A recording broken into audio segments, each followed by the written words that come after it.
We are ready. Game's on. Oh my gosh. Whew. How's your week, brother? It's still got nickel, don't we? Not as bad. No? Wait. No. How's that? Is that better? Yeah, it's better. Yeah, it sounds better. Yeah, it's better. What about the people that's watching? How's it going, guys? Are we good? They should be able to hear, right? Yeah. Well, all right. How's your week going? My week's pretty good. Yeah. Everybody's probably wondering, why, James Sanders, why are you wearing a cowboy hat? Well, in the memory of my grandpa, 9 years ago, he passed away, and he gave me this cowboy hat. Well, actually, my aunt gave me this cowboy to remember him, but if I wanted something, there it is. So, each year. You wear it in his memory? Yeah, I wear it in his memory, so. It's clean. It is. It's very sharp. Oh, You can tell it's like my grandpa. It's authentic too. It's Stetson. Yeah. Stetson. Stetson. Yeah, I mean, My dad used to wear Stetson cologne back in the day. This shit was. Yeah, he was raunchy. He was a Kentucky boy that loved kind of the Western dancing and all that stuff. He can teach us and all that stuff. He was a grandpa who never bought anything cheap. He was, yeah. So I appreciate it, man. So today's guest is going to be Lee Hurn, right? Hurn. Lee Hurn from Connecticut. Yes. He helps out. Yeah. He helps out with the Connecticut tournament up there. Yeah. Yeah. But he, So you know the scoop all about him, don't you? I mean, I know a little bit about him. I know he's outgoing, funny. Oh yeah. He's he is a hoot, isn't he? He really is, man. But he's fun to be around, though. Right. People are probably wondering, why are we doing this on a Friday? Well, today's Wednesday. Things came up Wednesday, so we had to switch it over to Friday.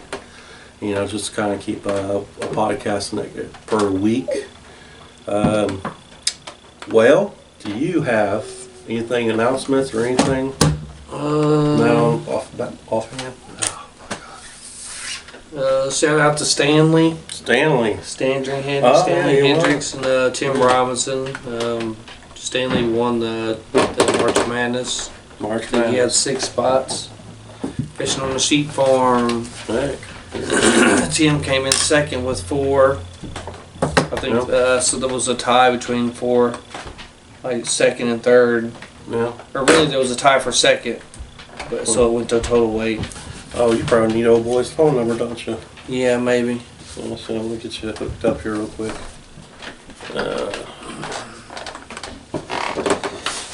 But yeah, shout out to them, man. Shout out to everybody that came out, man, and battled the weather, because it was definitely brutal, man. Was it? Yeah, I wish. I know it's the March Madness, but we should try to do it later in March. I know everybody wants to fish and do it and everything. And then we got the MCM starting up and everything towards the end of the month. But man, yeah, better chance that we got a better weather. Well, I think just the water being warmer, man.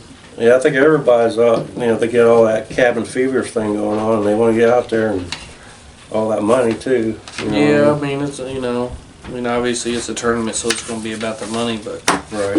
You also want, there was a lot of fish caught. Was there? Yeah, but there was a lot of people that didn't catch them either.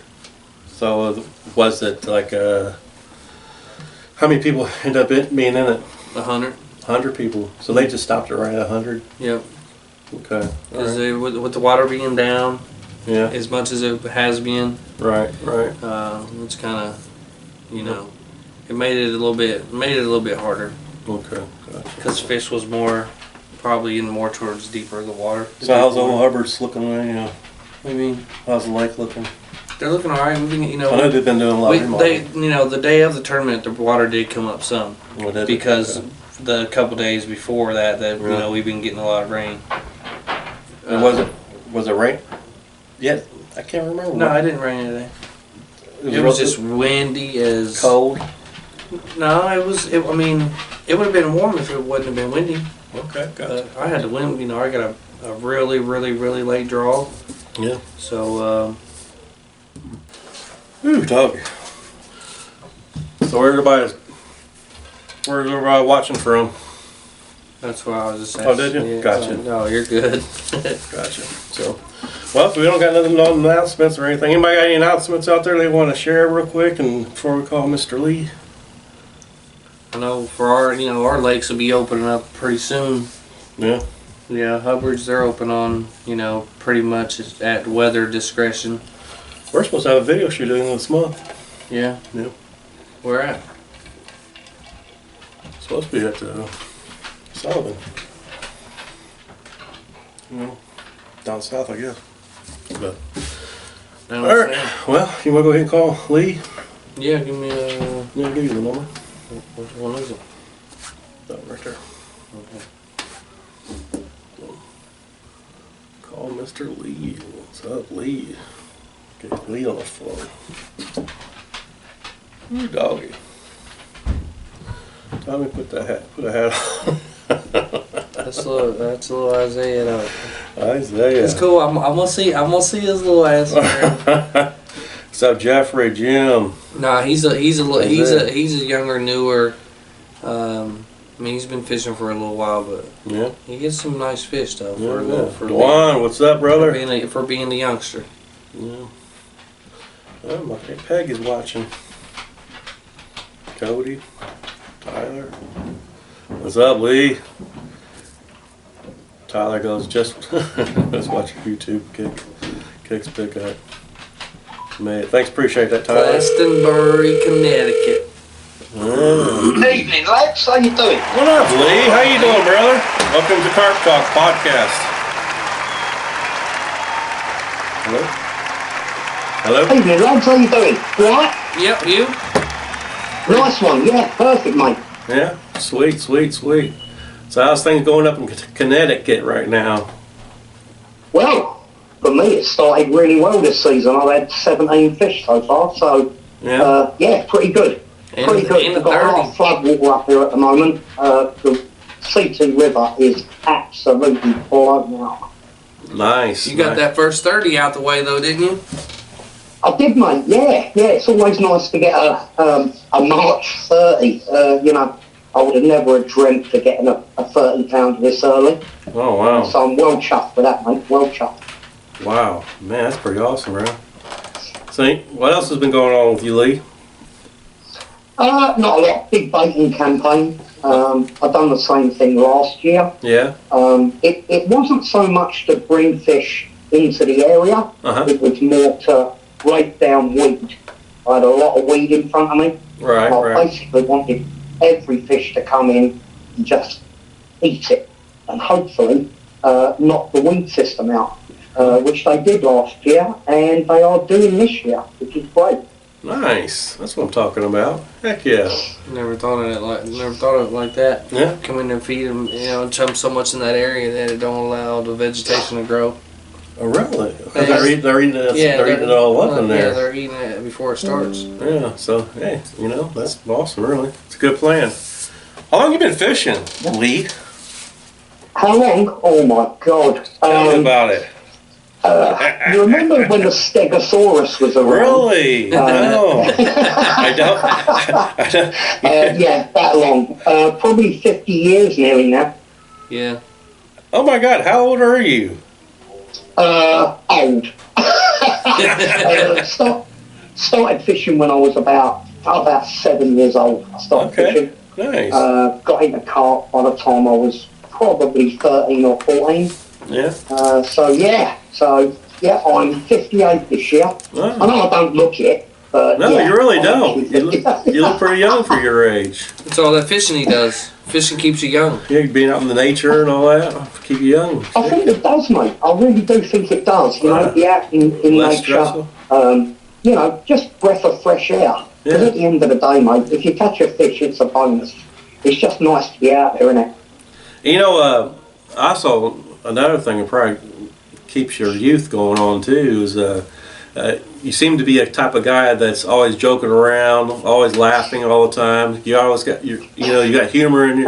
You know that. I always thought laughter is always the best medicine. So it's like it always stress free. You're all stress free. Absolutely agree with that. There is an old saying, I think, that they say that smiling exercises 2,000 muscles in your face, and frowning only exercises about 12. So there you go. Smile more. Proven fact. Proven fact. There you go. All right. So now you wasn't born here in the United States, was you? What, can you tell? No, there's a little slight hint of accent. I'm like, where exactly are you from? I'm from the East End of London. London, gotcha. A little place just outside Walthamstow. It's called Woodford. Okay. You still go back and visit? Been back twice since I've been over here. Really? I love this country. Yeah. There's not really anything I really miss from England. Okay. Gotcha. The main thing is curry. I miss Indian food. Oh, really? A lot. You can't find kind of like a restaurant that might serve your kind of stuff, but you're probably looking for more like of a homemade kind of stuff too, aren't you? Well, I do like it spicy. I can't find a curry over here that really suits my palate. But no, I enjoy it. I love it over here, mate. I prefer to be here than anywhere else in the world. Nice. Well, cool. Well, welcome. So when did you move to the United States? I moved here in 2007. Okay. I've been over a couple of times before that. Yeah. June 2007 I moved over here. Got married on the beach with a lovely wife. Nice. And the rest is history. Yeah, all right. That when you was in London and all that kind of stuff, and he's like, you just like one day, hey, we do got that echo to me. Say, hey, I'm gonna go just ahead and I'm gonna decide let's move to the United States and see how they do over there. Is that your game plan? No, I wasn't quite like that. No, what happened was me and my wife actually met online, believe it or not. Okay. And this was before meeting online was sort of accepted. All right. So we have to keep it quiet for a little while. But we actually met online. I came over to see her over here. Then she came over to see me in England. And then one day she said, I'll move over now. So she came over on a work permit. And one day she said to me, bloody hell, it's hard over here. And I said, tell me about it. Yeah. She said, it's much better in America. Okay. So I looked at my watch and I said, well, I'm not doing anything. Let's go to America. All right. That was it. All right. So. Well, the best decision you ever made, ain't it? It is, mate. It really is, honestly. I'm not just saying that. I love this country. If this country went to war and I was young enough, I would go with it, to tell you. I'd definitely fight for this country. Yeah. Well, I appreciate that. So what was your, I'm just making small talk and all that kind of stuff. So which country have you got your PB in? Did you break your record here in PB United States? Okay, I'm saying, is your PB bigger in the United States or England? London? Yeah, PB came from England, but I've had some nice fish over here as well. Okay. What's your PB from England? 46.12. Okay, that's still good. That's awesome. That's awesome. And that was a common? Yeah, not bad at all. And that was a common? Yeah, that was common, mate. Believe it or not, in England, mirrors are more common than commons are. Yes. Really strange. Yeah, it's like And is that why a lot of the England guys like that, they want to come over here to catch the big commons though too? That's how they do it. Yeah. I think it is. Yeah. I really think it is. I mean, England, you don't do much river fishing in England. Yeah. You've got the River Thames, really. And other than that, you haven't really got a lot of rivers that contain a big head of carp, especially not the size and the power of the ones we've got over here in the Connecticut River, for instance. they're torpedoes. Once you hook one, no other carp sort of even comes close. Really? Wow, that's kind of cool. Yeah, I hit. I think I caught 4 or 5 fish when I was in Connecticut. Hit a 27 and a 26, some change. Okay. So, I know we already started a show like this. So, for the carp, audience that's out there that don't know you, why don't you tell them a little bit about yourself? Well, I used to be Connecticut State Chair for the Carp Anglers group, which I gave up a little while ago. I just didn't have time to sort of do the fishings and stuff like that. Right. I started off, as I say, in England. I fished a few of the well-known waters in England. I fished a place called Nazing Meads, Brock's Ball Pits, and another place called Cartagena. All contain really big carp. And then I thought, you know what, I want to do something better than this. And I managed to buy the lease on my own lake. It wasn't a very big lake, it was only about 2 acres, little farm lake. And I bought the lease on that. I got a little syndicate of people together. All I wanted to do was basically get my money back. I didn't want to make anything. And at the end of the first year, for some reason, there was a bit of money left. So I bought 100 ghost koi carp, all those tiny little fingerlings, and stocked them in the lake. I fished it again for another couple of years. And the last time I heard, which was about 12, 13 years ago now, those particular fish were coming out at over 20 pounds. So they really put on some weight. Moved over here. And of course, you fish the Connecticut River a lot. It's the closest thing to my house. I live basically right on Wethersfield Cove. Wow, dream country. But just recently, I fished with a guy called Rad, and we done a tournament last year on the river. I'm no tournament angler, that's for sure. I'm definitely not a tournament angler. And after the tournament, we shook each other's hand, and he said, "Let's never do the river again." Oh wow! We will, obviously. Of course. But we decided to target a lake. Right. So we've been targeting this particular lake now for 2 years. This is our second year on now. And we're basically after, I'm after 3 fish. Yeah. And he's only after 2 of them now.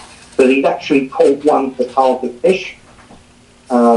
It's a beautiful linear mirror. Okay. We call them wood carving. It's an absolute beauty of a fish. Absolute star.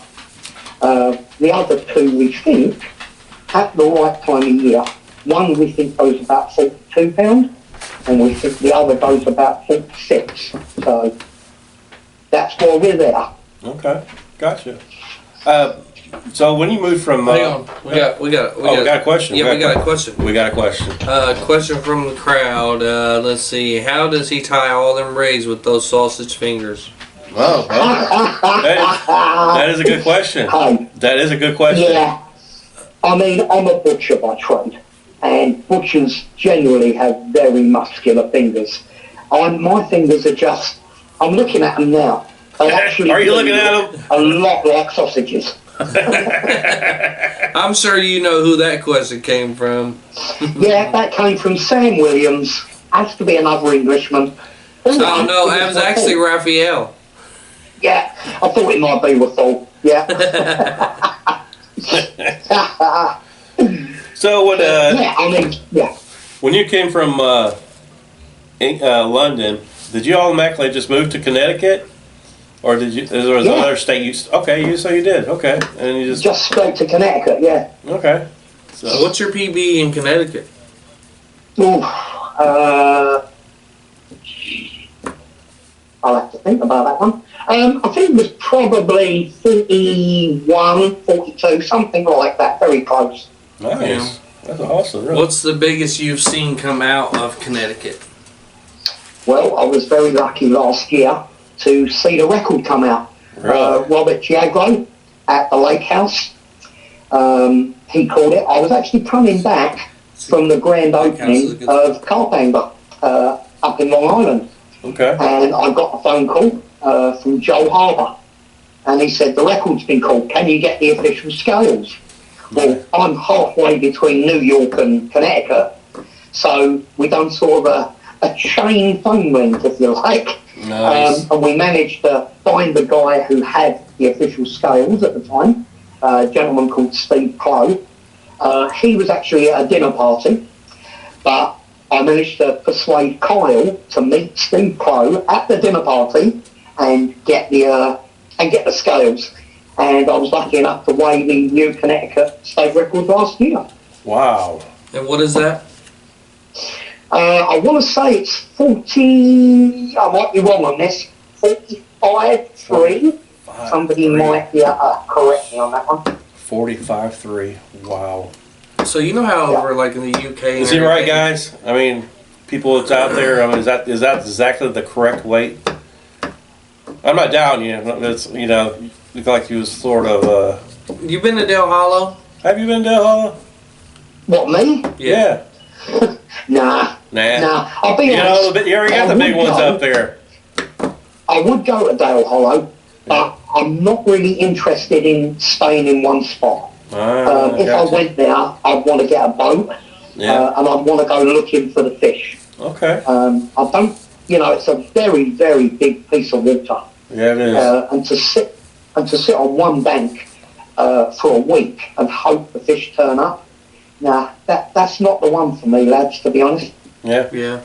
And that's fine. Everybody's different. Yeah. Yeah, because I've been down there and waited for a whole week and waited and waited. Oh yeah, I remember that day. Waited. Yeah, I remember that week. Yeah, you remember that week. I remember that you week. was there, so you waited and waited and waited. I wept for you for a little bit. I cried a little bit. I was like, damn, man. I was pissed. Yeah. It sucks when you go spend, But then the next week, then you went again next week. I did. Week after that. Yeah, that was not. But I didn't witness that. That was not a bad year. My fiance was not happy about that. Yeah. I was going out. I came back from blanking for a week. Yeah. And then came back for a week and then left. Yeah.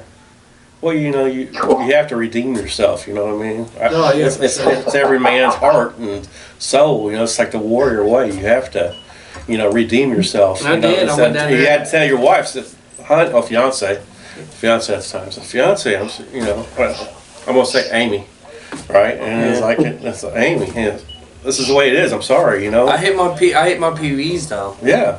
And that's awesome. They're still my PBs. Okay. I mean, I got paid like PBs I like and that. water PBs and So. Connecticut, New York. So what? Tell me what kind of gear you fish with every time you go to your swim. Say that again, sorry. Well, what kind of gear do you use when you go to your swim? What sort of gear do I use? Yeah. Well, it all depends. The kind you fish with? I mean, sorry? Is it the kind you fish with? What, the gear? Yeah, I don't do any of the other gear, mate. No, it's not my cup of tea at all. Hey, bring it up a little bit more. Yeah, so it all depends. When I turn up at a lake, Okay. I let the fish tell me where to fish from. I Okay. don't just go into a place and go, right, I'm going to fish here. I don't go with any predetermined ideas in my head. Right. A lot of things scare people. The lake that I'm fishing is very, very windy, Okay. and that would put a lot of people off. Yeah. But a lot of the time, the fish feel comfortable in the weed. They want to feed in the weed, and you have to adapt your attack, if you like. Right. One rig isn't a be all and end all. Sometimes you have to fish other rigs to be able to fish in weed, for instance. Well, but I'm not meaning to interrupt you, but Sam Williams says the Connecticut state is 45.1. There you go. See. That's close. You're still right there. That's pretty close. Thank you, Sam. Yeah, I said 45.3, didn't I? I think I was close. I thought you said 45.5. Oh, Oh, I don't know. But either way, it's still it's still in the 45s. Yeah, it's still a massive fish. Yeah, but that's wow. That's. You think that'll get beat? To be honest, there's been a couple of fish. I think it's one fish actually that has got up to 50 pounds. Wow. But the anglers that caught it didn't want to give away the spot that they got it in. So obviously didn't call me for the official scales or anybody else. But yeah, there has been a bigger fish caught. But if they're not going to claim it, they're not going to claim it. Right. I'm a great believer in we can't push the sport forward if we're going to keep hiding things like that. Right. You know, we need to be growing the sport. And to, you know, and that's one of the things that I think we should be doing. If you're catching a record fish, call me, I'll come down with the scales, I'll weigh it, I won't tell anybody where you caught it. I just want the sport to grow. Yeah. They probably want he'll wait for it to grow, that way he can come back to your spot and he can fish it. So, what exactly, you're talking about you want to see the sport grow.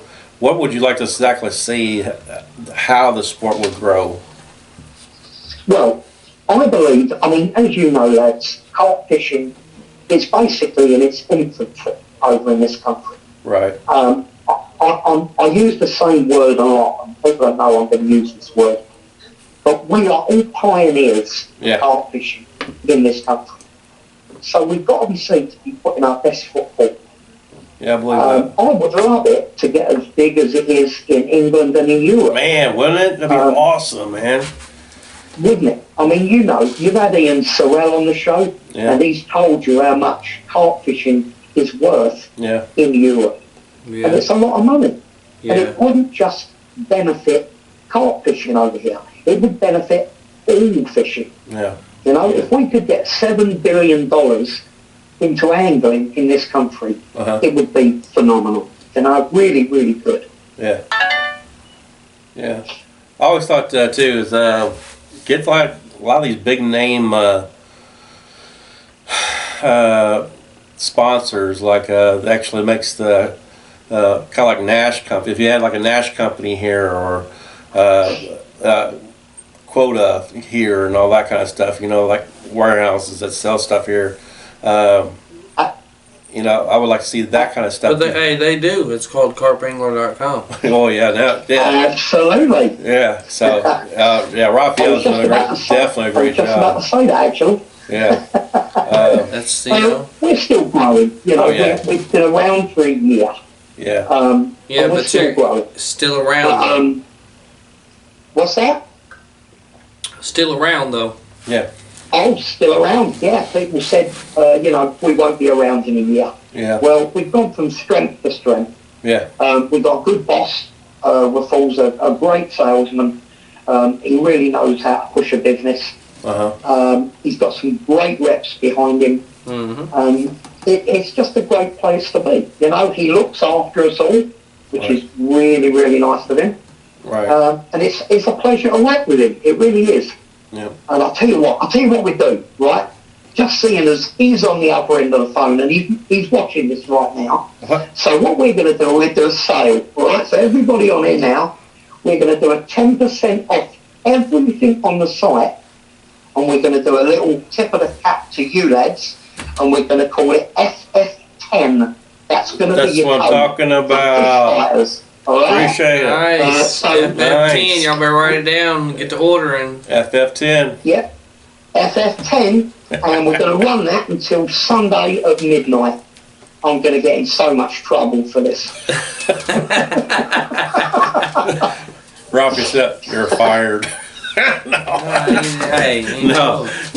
Appreciate that. We appreciate that too. Heck yeah, that's awesome. That we have wild water guys on our team too. You know, I mean, we got wild water guys and pay lakers, but I think we all do a little bit of everything. I think it goes both ways. Yeah. You got a lot of pay lakers that buys off their site, and they love wild carp fishing and all that kind of stuff. You know, heck, they even use a lot of wild water gears over at the Palex too. You know, got a lot of people out there. Raphael said all discounts are coming from Lee's paycheck. There you go. Appreciate that, Lee. I knew that was coming. So how's it feel working with Raphael all the time? I mean, It's great. I mean, we do talk a lot on the phone. yeah. We've got a really, really good relationship, to be honest with you. It looks like you guys do. Yeah. Yeah, I took him out on a tutorial probably nearly 2 years ago now. Yeah. He wanted to learn a bit more about carp fishing. So I said, yeah, come on down. And I took him out on a bit of private water that I used to be a member of. And he went out there on braid. And I said, you don't want to be using braid in here, mate. But he wouldn't, would he listen? Of course he wouldn't listen. He's a fool. The first run he got was so violent that it smashed the bobbin into his bite alarm. It smashed his bite alarm. It smashed his bobbin. He picked the rod up and it flat rodded him. Took him straight into a snag and snapped it. And I said, you still want to use braid? After that, he's never used braid again, thank God. Yeah. He had a really successful day. I think he landed about 9 fish. He was using pack bait at the time. Okay. I absolutely hate pack bait with a passion. What do you do? You use a lot of boilies? Do you use boilies a lot? He caught all the fish. Do you use a lot of boilies all the time? I'm a 99% boilie angler, yeah. Okay. It's very, very rare. I might use a bit of plastic now and again. Okay. I might put a piece of plastic corn on the top of a boilie. Okay. But I'm an out-and-out boilie fisherman, basically. Okay, gotcha. All right. Sam Williams said it wouldn't just be fishing or the fishing community. It would also be the local towns that benefit to specifically when corporation hotels and groceries, they're all making money too. Yeah. Of course. I mean, when we put on the CT Open, I mean, these people come down from as far away as Indiana, where you are, and places like that. Right. And they've got to go in a hotel somewhere. Yeah. So everybody gains from it. Sam's absolutely right. So you mentioned something about used to be the Connecticut chairman for CAG, Carp Anglers Group. Yep. How many years was you for that? Sorry, say that again? How many years was you in that?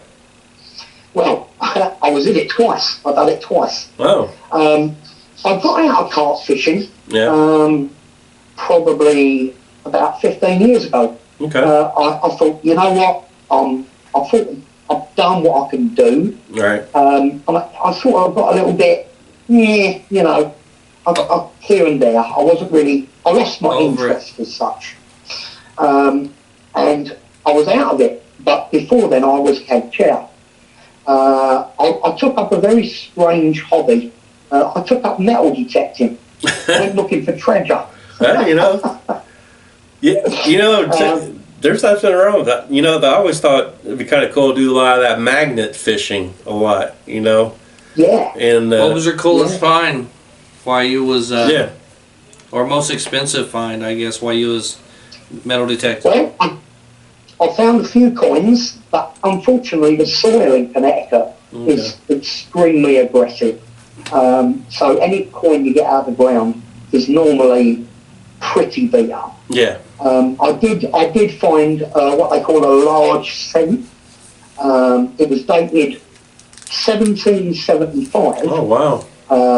But it had a 6 punched over the 5, and I thought that's very odd. Yeah. And when I looked it up, what happened was in 1774 there was a bout of yellow fever in Connecticut. Okay. And when everybody went back to work, back to the mints to create the coins for 1775, right. 1776, everybody was still feeling a bit groggy. Okay. So instead of just minting new coins, they just got the stamp and stamped it over the top of the 5. But within a week or so, they were all feeling a bit better and started minting the coins again. Huh. So those particular coins are very rare. So somebody was basically delusional and they stamped the wrong one. I found one of those, but in terrible condition. Wow, that's kind of cool. You was talking about how you was a CAG chairman for Connecticut for twice. Yeah. That's it. I'm the CAG chairman right now for Indiana. Yeah. I've been doing it for like 5 years now, right? 4 years. Jeez, long. But you know, I feel like I should get more into it than I'm supposed to be. You know what I mean? Get more. Exactly. You know, and that's what. Yeah, I feel like I'm just lukewarm. I should be on fire for the Carp Anglers group and all that You got stuff. a lot going on though. Oh yeah, that's true. I do that. I mean, my plate's full.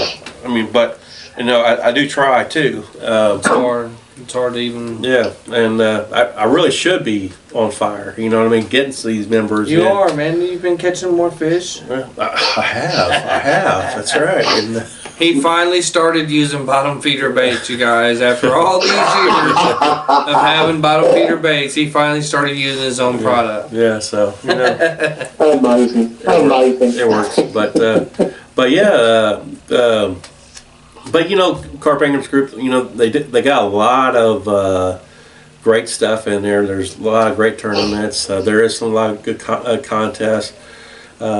You know, right now they're getting ready to do the big 4 here soon. Yeah. And then you know, they do help out. They do help out a lot with a lot of things.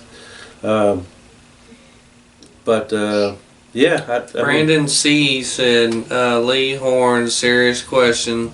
On days that you blink, how do you deal with it emotionally? Okay, here's a good one. Yeah, so, I am a terrible overanalyzer. So if I blank on a certain day, I'll come home and the first thing I look at is my rig. I go, have I tied that properly? Is there any way I can sort of make it better? And sometimes I come up, you know, with an idea that might hook a fish better, if you like. Is that the reason I blank? Probably not. But, you know, if the fish are there, they're there, and they're willing to feed. If they're not, there's not a lot you can do, apart from, as I always say, get on your toes and go looking for them, which is, you know, what you need to do. If the fish aren't there in front of you, they're somewhere else. Are they feeding? Hey, you're never going to know unless you go there. Wow, that's awesome. That's awesome. So, So what do you do when you know, what's the first thing that you look for when you get to, I guess, a swim, you know, to see if you're going to fish in that spot or not? Tell me your secrets, man. As you know, I've been targeting basically one lake for 2 years now. Okay. I said at the beginning, I never go down with a preconceived idea of where I'm going to fish. Yeah. So the first thing I do when I get there is I walk around the lake, see if I can see the fish, see if they give themselves away at all. Right. If I don't see anything, sometimes I walk around it a second time. And you know, especially this time of year, it might be something as small as a reed moving, a single bubble. The bubble. Anything. The fizzies? I let them tell me where to fish. Isn't that a British, an England term or a British term when people look out for, try to find carp out in the lakes, they look for the fizzies? Yeah, look for fizzers. Fizzos. Yeah. Fizzos, sorry. Yeah. Fizzers. Fizzes. Yeah. Okay, fizzes. You probably haven't heard that in a long time, eh? So, I've seen some pictures over the internet in the last couple of years, you know. So, what's your favorite outfit to wear? Oh my lord! When you're on the bank. You know what he told me this morning? You know, let me quote this. What he told me this morning. Here, I'm going to get on. I'm quoting this, and from Lee. Sorry. It says, he says, okay, he goes, I'm look forward to tonight. Sounds like no. Oh, I should wear a cocktail dress. And I'm like, well, if that's going to make you happy, go for it. Hey, at least that's not as revealing. Now, is that from your wife's closet, or is that something you bought personally? No, that's his personal closet. My wife's a lot slimmer than me. I don't think I'd get into her clobber. Woo, dog. That's what I'm a joker. I've always been a joker. Yeah. For me, fishing and catching fish is really secondary. Oh, yeah. I love getting out there with people. I love the chat. I love the banter. I just love the laugh. And if I can make somebody laugh, I don't care if it's at my expense, Right. Excuse me. You're fine. Yeah, I just love it out there. I love the CT tournament. I love getting all the anglers down, and I love having that bankside chat with them. It's great. It really is. Brandon C. Kim, aka Carp Commando, which a lot of people already know who he is. Commando. He said, "What is your go-to snack on the bank?" He said, "Carp Angler boilies don't count." Well, just recently, he probably would have never heard of this, but we do a snack in England. It's a bit like your cup noodle, but it's called pot noodle. The adverts, the commercials that you can get on YouTube are hilarious. They're not very politically correct, let's put it that way. Okay. But they are very funny. And I always take noodles with me fishing. Okay. I'll eat them for breakfast, I'll eat them for lunch. Nice and easy, boil the kettle, cup of tea, and some pot noodle. Can't beat it, mate. Best in the world. Nice. I like that. It's like our, like you said, our cups of noodles. Yeah. Cups of noodles. Ramen noodles. No, well, we got cups of noodles too. Yeah. But That are like not by Roman, I don't think. yeah. Made by other people. Yeah. Sam Williams said, "Ask Lee about the CCC Catfish Award." Well, the CCC Catfish Award. Okay, so every year, Sam puts on a thing called the Yankee Challenge. Uh-huh. And the booby prize, they've decided, is a toilet. And when you lift the lid of this small trophy toilet, it's got my face Oh, in the wow. toilet. What the heck? So, yeah, it's for the one who catches the most catfish. Next question is going to be from Derek Williams. Have carp become harder to catch in your area as the sport has grown over the years? Not so much as you'd notice, I don't think. I think we've got so many carp in this country, and we're particularly blessed in Connecticut. Yeah. We've got some of the best water probably in the country. Nice. And there's so many carp. They haven't had a chance yet to get educated, for want of a better word. Where the carp in England have been fished for countless years. Right. And the carp have wised up. I think me and you would be well pushing up daisies in the midday sun before these carp get educated enough to become hard to catch, let's say that. Wow. Nice. Here's another question. Who's your biggest mentor when you starting out in carp fishing, or the person that you go to, a go-to person, like if you get in a stump or something like that? Man, what's going on? What am I doing wrong? Who's your go-to person? Well, my fishing partner, who I haven't been fishing with him that much this season, but I call him Rad Destroyer of Worlds. The guy is a phenomenon. Okay. He can catch fish anywhere. All right. I could be sitting there completely fishless. He could be sitting 2 pegs away from me with the landing net full of carp. Wow. If I've ever got a problem, I normally go to him and go, Rad, what am I doing wrong? Yeah, he's a genius. He's very much a margin fisherman. Okay. He's not a caster by any warps of the imagination. Right. but he's mastered the art of margin fishing. Wow. I believe there's nobody in Connecticut, probably in America, who Right. can fish a margin quite like Rad can. Wow. That's awesome. That's awesome. So, oh, what was that? What was that question? Was there another question? Have carp become? No, this was Brian Pam Foreman. Would be nice, Sam Williams. These boats have big money that go to the Pittman Roberts Fund if it gets allowed to. You gotta speak up. Huh? What did you say? Speak up. You see. Gets He's mumbling. allowed to the U.S. fish. What is it? What is that? I don't know. Abdominal I'm not game. seeing it on my screen. I would here. be happy if they would limit bow fishing, but carp fishing isn't a expensive sport. One bass boat, $70K. Hopefully, it will get better. Yeah. Do you fish with tiger nuts or tufa? I have never fished with a tiger nut in my life, to be honest. Yeah. Yeah, I don't mess with tiger's nuts so much either. So Hey, but they'll bite you. they'll bite you, yeah. They'll bite you. Yeah, they will. They don't seem to like that too much. That's why James ain't allowed to go to the zoo no more. But you know, I see a lot of people. I'm banned from the zoo. Kag has done this in CT.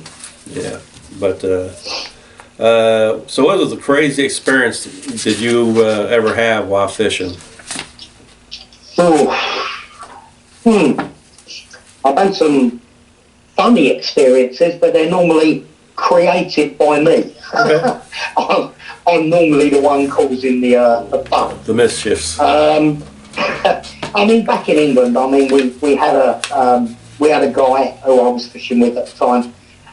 There was a few of us on this lake. Yeah. And one evening, we'd done the night, and one evening we decided we were going to turn the guy's bite alarms off. Oh man. Grab the nearest boat from the yachting club that was next to us, and we yachted out his baits, and hung them all in trees 500 yards away. Oh wow. What the heck? Went back, turned the alarms back on. He didn't know anything about it, fast asleep.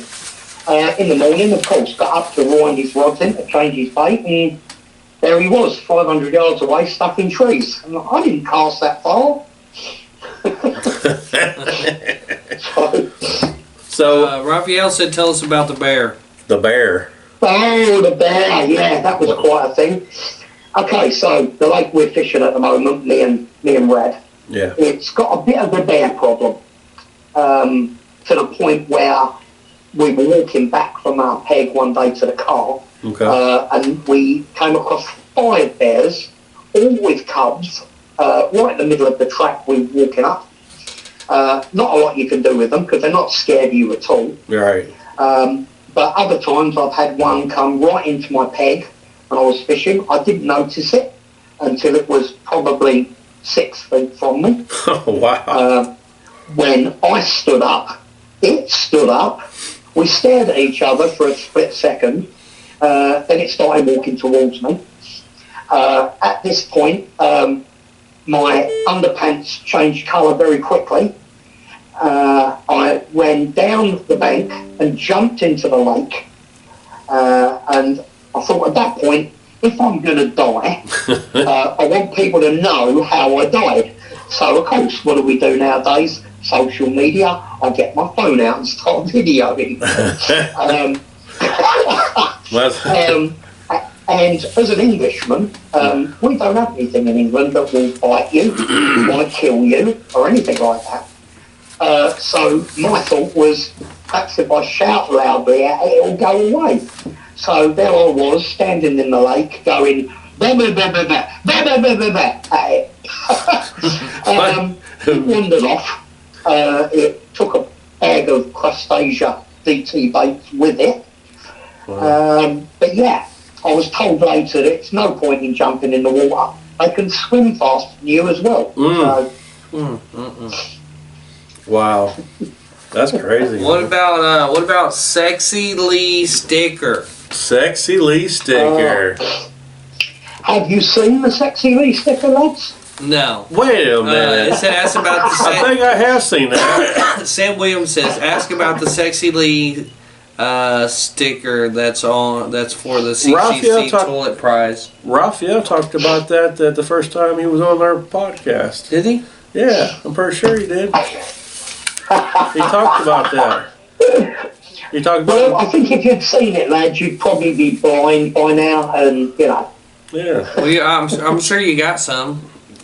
I've got a couple. A couple of my friends at work wanted them for their. They're not even carp anglers. Yep. Hey, send us a sticker, and we're gonna put it up. We're gonna put it up here. Lord. We got the Carp Angler banner coming in. It should be here. Hopefully it'll be here by Monday. Carpanglers.com. Yeah, we got that. Raphael sent us that. So. And again, guys, for discounts, go to FF10. Yeah, Go to FF10. To FF10. carpanglers.com. Fish Fighters 10. Yep. Appreciate that. That's awesome, really. Yeah, that's pretty cool. Well, you two do a lot for the carp. We fishing try. community. You really do. You don't give yourself enough, enough ups. You really do a good job out there, the pair of you. Thank you for that. I mean, Oh my gosh. we try. You know, actually, I thought It's about just a seeing. passion for us. You know, I it's like actually it is thought for about us. going to see a psychiatrist here in the past couple of days. So, man, am I doing enough? Am I doing, I cried a little bit and all that stuff. But hearing that from Lee, oh my God, are you serious? We do Forget the appreciate it. psychiatrist now, man. I mean, James, do you want a hug? he cured me. I didn't have to pay all that money or anything like that. Just gotta go to Lee, man. Yes, you got. Well, now you Lee's got Mr. Sunshine. Now you got his number and everything. You Yeah. can just keep up with him on a day-to-day basis and just send him money to his PayPal for the you know what I'm Hey, saying? Lee, for the sessions. I needed a little cheering up, For the man. sessions, you know. I need a little cheering up, Lee. Nah, but we do appreciate that. Yeah, man. I appreciate it. That's awesome, man. You know, sometimes You're welcome. we wonder if we're actually do something. You know what I mean? I mean, No, we do question ourselves sometimes. Like, I mean, obviously, everybody thinks James is funny, Well, which we all know that. You know what I mean? I'm funny something. But He's funny just looking. really, Yeah, thank you. Is anybody out That's there true. really learning anything from having people like you and other other anglers on the show? Are they even learning anything? They are, mate. They are. That's what it's all about. Reaching somebody and teaching one. Yeah, right. So, do you? Okay, so you fish with boilies. Is there a certain flavor of boilies you like to do, or is it you got one particular boilie that works for you all the time? Well, the one that's working for me this year, I've been baiting up with the different boilie to the one I'm actually fishing. Okay. I'm baiting up with Crustasia from BT Baits. Okay. I was lucky enough to be asked to be on their team this Awesome. year. So Nice job. they supplied us with a good bit of bait, and I'm using that as my baiting up. And I'm actually at the moment the fish. I go a lot on pressure. Now, if the pressure is high, those fish are going to be up in the water column. So I will use a pop-up or even a rig sometimes. Okay. If the pressure's low, those fish are going to be down on the deck. And that's when I'll use a bottom bait. Just recently, the pressure's been pretty mid. Yeah. So I've been catching them all on pop-ups at the moment. Okay. I've either been catching them on the strawberries and cream from DT Baits. And just recently I've been on that Colt Classic, the Tutti Frutti, in bright orange. Okay. That so you sounds like you follow the air temperature kind of thing, the atmosphere stuff a lot. The pressure. The pressure. Sorry, pressure. And what is that? What is that called? What, the barometer pressure? Yeah. Okay. There you go. The barometer That's pressure. the one. Yeah. So I mean, do you before you go like an hour before you just look at it or something? That's. How that's. I never really mess with that stuff too much. I don't know. It's just going to determine like where where the sun rays are in the water type. Like where, because the water's going to have different. It's going to get colder. Obviously as it gets deeper. Yeah, the water. You know what I mean? The temperature of the water, the water so pressure. so they'll come up out the when they start. And coming man's up got off all to do with the moon, right?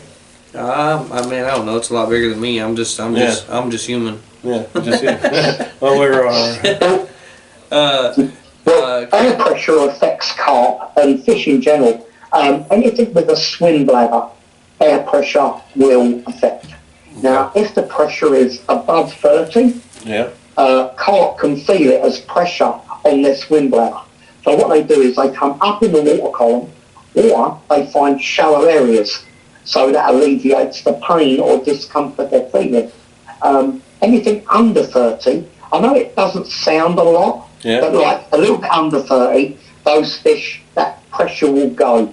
They won't feel it anymore. And that's when they'll drop down and they'll be feeding on the bottom. Feeding on the bottom.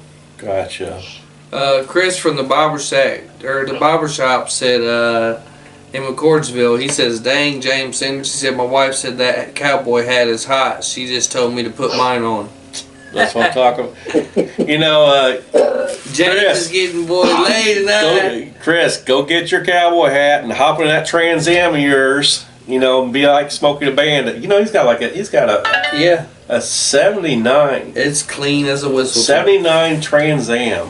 Yeah, it looks just like this one. Oh, it does. It does. Looks It just does. like Yeah, I'm pretty sure he goes home and he puts that little black mustache on and black hat.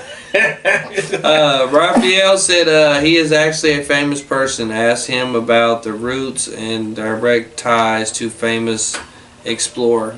Oh, okay. I thought he might bring this up. Okay, so just recently Raffle has been over to the motherland, and he was lucky enough to visit Westminster Abbey, and he sat in on a service there. It's the biggest abbey in England, and it's full of really the good and the bad of England. Everybody who's anybody is buried in Westminster Abbey. Okay. You've got the likes of Isaac Newton, for instance. Isaac Newton, his tomb is in Westminster Abbey. Oh, okay. All the kings and queens of England are buried there. The poets are all buried there.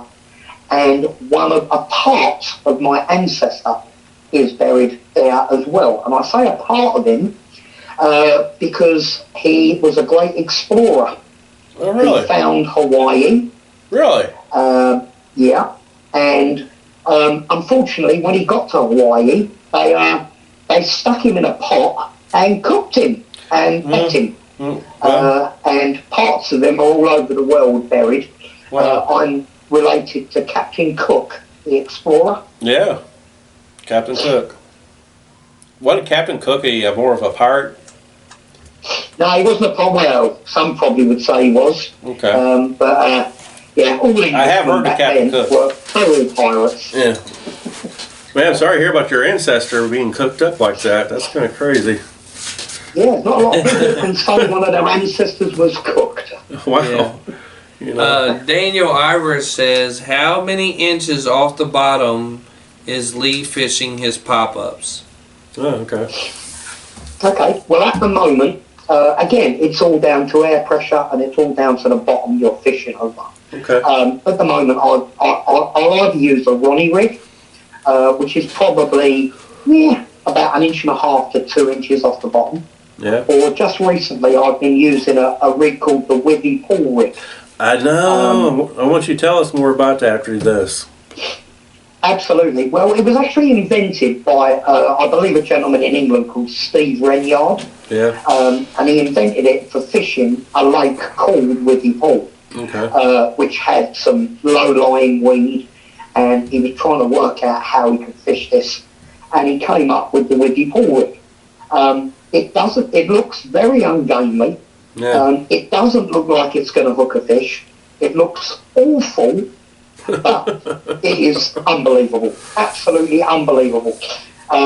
Luckily enough, the last few fish that I've hooked on my lake, I've had a couple of people there.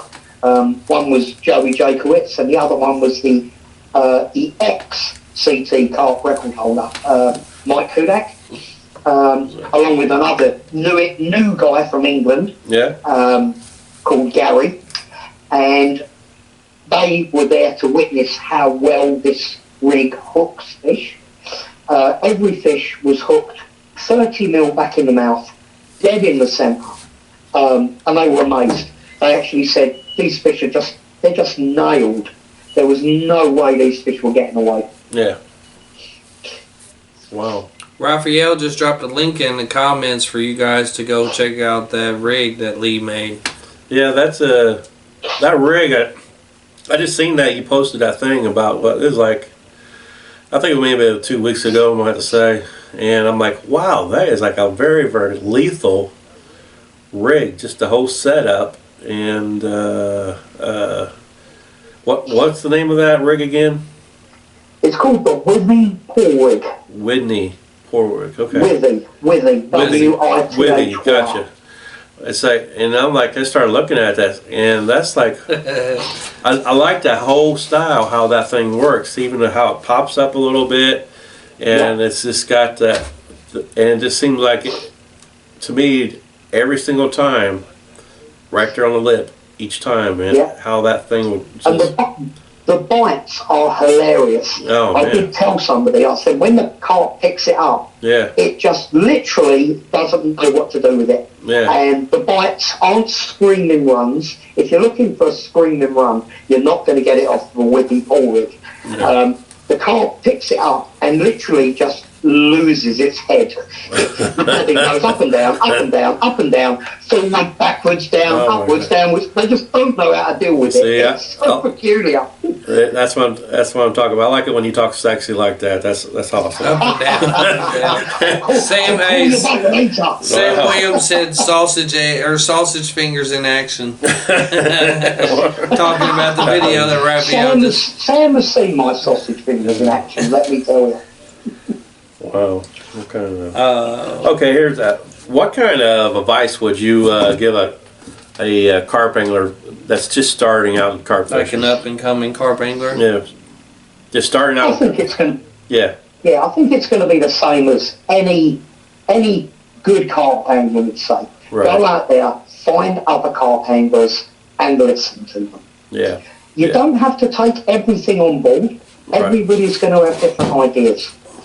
What you do is you take the bits that are most pertinent to your type of fishing, you know? So get friendly with other carp anglers. Yeah. You can't go wrong. Knowledge is power. Oh, absolutely. Yeah. How about, regardless if you're a pay laker or a wild water guy, you know? So would you say, in your opinion, this one carp angler, you know, let's just call him a beginner carp angler, would you say that he needs the top of the line stuff, or would you say just get the most cheapest stuff just to start out? Because, you know, what's your opinion on that? You can catch carp Yes. with a stick and a bit of line at the end of it. You're right. You know, I think we give carp far too much credit for being clever. Yeah. They're not. Right. They're really not. They're there, they eat, they poop, and they have noogies. You know, that's all they do. You know? The basic stuff. You can go in, you could get some sort of beach caster rod, any reel, and as long as the rig that you're using at the end of it is a safe rig, which I can't emphasise enough, you've got to have a safe rig. Because at the end of the day, we all want to catch pretty fish. Right. You know, at the end of the day, it doesn't matter how big they are, how much they weigh. We want to catch pretty looking fish with nice mouths. Oh, yeah. And the rig is all important. We don't want them pulling it around. But other than that, anything. You know, go to your local Walmart, grab a cheap rod, grab a reel, bit of line, stick a lead on it and a hook, and 2 grains of sweet corn, and you're going to catch carp. You see, I like that. I like that. So we got Christopher. He owns the barber shop out in McCordsville. He said Here in Indiana. Yeah. He said, so wild water is becoming more popular here. He said, in my store, I'm carrying some wild water equipment. What are some good brand of rods and reels that aren't junk but won't break the bank? And I'm sure Raphael can probably help him out too. I'm sure they probably need to talk though, you know, because I'm sure they can help each other out. I think they have talked before. I don't know. I could be wrong. I mean, I don't think you can beat, as an entry level, Sonic Sonic rods, Sonic Vaders, that type of thing. They're a nice mid-level rod. They're not going to break the bank. Right. We've got them in stock at Carp Angler, and we're getting some more in. I believe next week we've got another delivery coming in of Sonic rods. So, yeah, it's a nice mid-range carp gear. It's not going to kill you. It's not going to break the bank. Yeah. And it's going to do the job. Yeah, Raphael just told Chris to reach out, so. Yeah. And again, guys, go to carpanglers.com, put in the code FF10 for some discounts. 10% discount. 10% discount. Until Sunday at midnight. Yeah, Sunday at midnight. So Absolutely. On everything that you order, right? Yeah. Not just, is that every Is that item everything? you order? Anything. Or, so Anything you want. $10, so 10% off of this item, 10% off of this item? or just that one 10% order. off of what, sorry? Is it 10% off of this item, or 10% off of this item, or 10% off your whole order? That's a good question. Raphael? See he's listening. I don't want to get everybody, thinking they're gonna get 10% off of every item. You get a car. You get a car. You get a car. No, it'll be a 10% off at checkout. Yeah, 10% off whatever you your whole purchase. Off of Whatever you put in everything. your car, you'll get 10% off at the end. Yeah. So you guys get them orders in, and hopefully, they can let us know, like, hey, we had 23 people order and use your Team Fish Fighter FF10. 10 discount. FF10. We'll tell you that as well. We will let you know. Yep. Yeah. So let everybody know. Let your friends know. You better you want that 10% discount. So He's got flavor, I think boilies, everything. after a show, I'm gonna order something.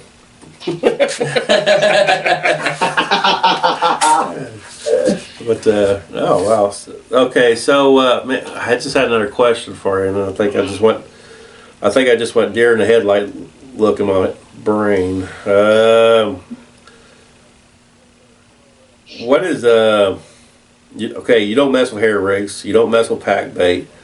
I mess with hair rigs. I apologize. Of course. How you? What size hooks do you use? You like to use them on hair rigs? It just depends. It depends on the size of the bait a lot of the time. Okay. My main go-to size is probably a size 2. 2. I Okay. do like a size 2. Right. It's the ideal size for a Ronnie So rig. that's exactly what you mean by putting 2 pieces of corn on the hook right there.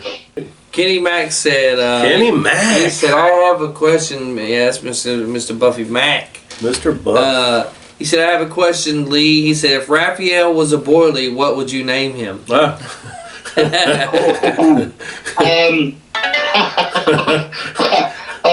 probably call it the Tankle, because I don't know if you've seen this guy's ankles. Ankle. They are unbelievably huge. Really? I'm not quite sure where his thigh ends. You're gonna have to his get us a ankle picture of those begins. ankles. How about tree trunks? Call it tree trunks. Oh. I've actually sent Kenny Mack 2 of my Wiggy Pool rigs, but he hasn't actually received them yet. He's going to tell me if he does receive them. If not, I'll just make him another 2. I'll send you a couple more, Kenny. There you go, Kenny. You got a question for him? Yep. What is the weirdest bait you've ever used? Ooh. It's a good one.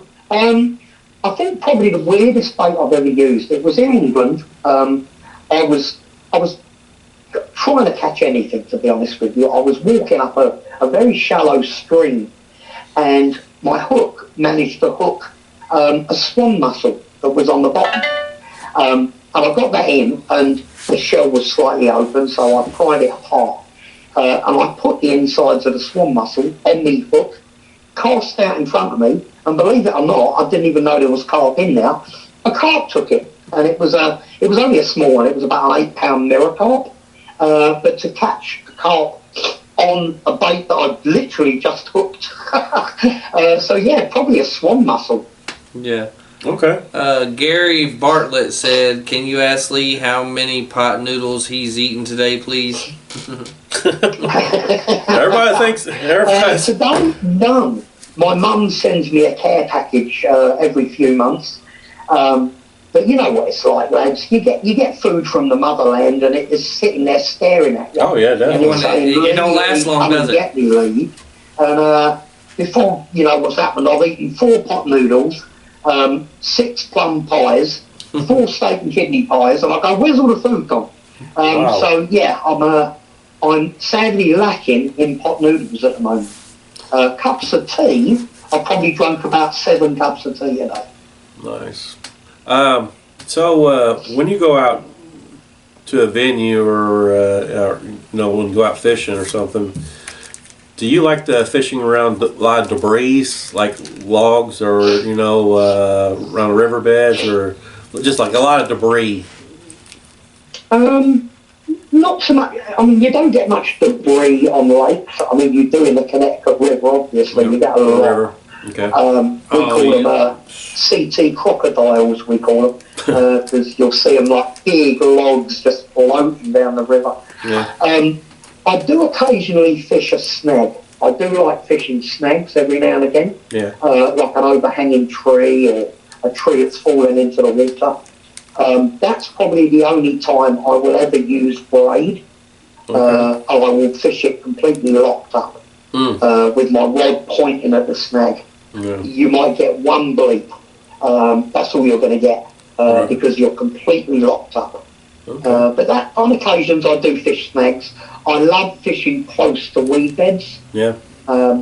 It's not always great, you know. Right. It presents a challenge. You look at carp, it's straight in a weed bed. You've got to have a little bit of patience with them. Speaking of weed beds, can you tell the people that hasn't been to Connecticut to fish the Connecticut River how big some of them weed beds could get?